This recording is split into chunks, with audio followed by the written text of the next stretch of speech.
My name is Dave Cornthwaite, and I suppose if I need to tag myself with a career, it would be adventurer. But in some ways that feels a tad loose. Over the years, I've managed to shape a meagre living out of doing things that I love to do, learning new skills, setting big goals, and generally being as creative as possible. Everything I do is shaped around Expedition 1000, a self-made project which involves me undertaking 25 separate journeys of 1,000 miles or more, each using a different form of non-motorised transport.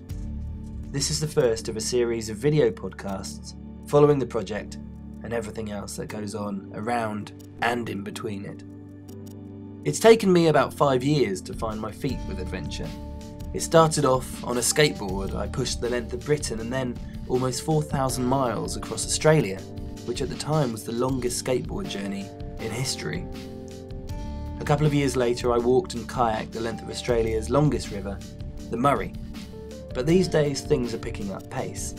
Expedition 1000 has given me a long-term plan, which thankfully means no more drifting aimlessly in between one-off expeditions, because simply I've got a series to plan. I'm working on 7 different projects at the moment, and next week I fly off to Nepal to learn how to paraglide in preparation for 1,000 miles of flying across the Himalayas this time next year. In early April, I then fly into Vancouver to meet up with my buddy Seb Terry. At the end of last year, Seb and I toured around Australia, presenting a show called 100s and Thousands, which is basically an entertaining blend of motivation and adventure. One of the companies we spoke to subsequently asked us to address their annual conference in Las Vegas, and we thought it rather lazy to fly straight into the USA. So, instead, we're flying to Canada, Vancouver, and there we'll sit on a tandem bicycle for the first time in our lives and immediately proceed to pedal almost 1,400 miles to Vegas. That's 100 miles a day for 2 weeks. The journey will be the third 1,000 miler of Expedition 1000, and will also tick off number 51 of Seb's 100 Things bucket list, which you can read all about on 100things.com.au. In May, Seb and I will then return to Oz and tour for another 3 weeks, adventurously motivating people in Perth, Adelaide, Brisbane, Melbourne and Sydney. And then it will be time for the big one. This summer I'll be travelling from source to sea along the Mississippi River by stand-up paddleboard. If I make it, the 2,400 mile journey will be a new distance world record, breaking American Tom Jones's incredible 1,500 mile ocean paddle. But the true aim of the Mississippi expedition, as with all of my journeys, isn't to break world records. They're just a nice way to turn people's heads. My goals are varied, but, I hope, simple.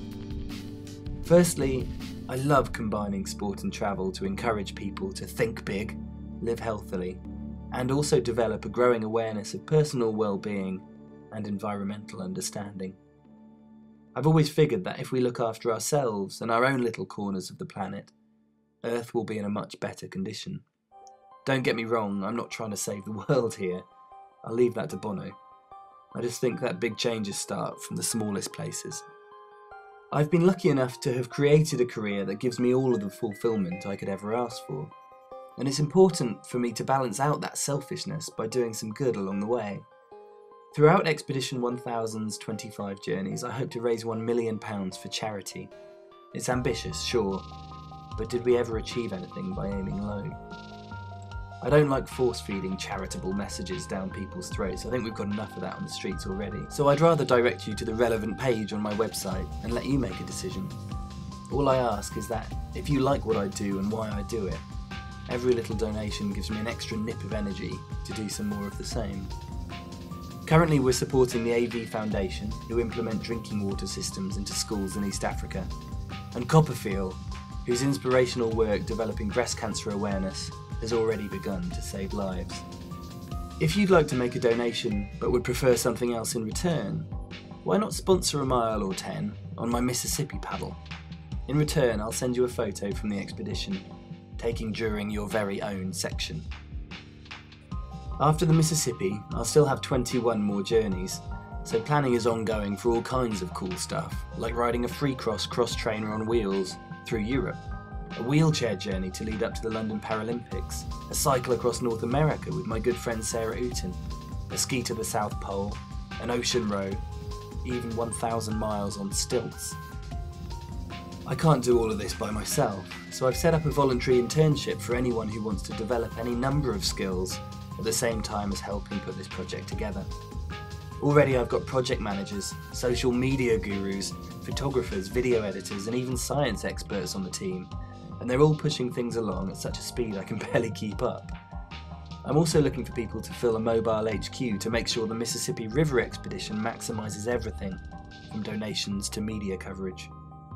This is possibly the most exciting year of my life, and it's only February.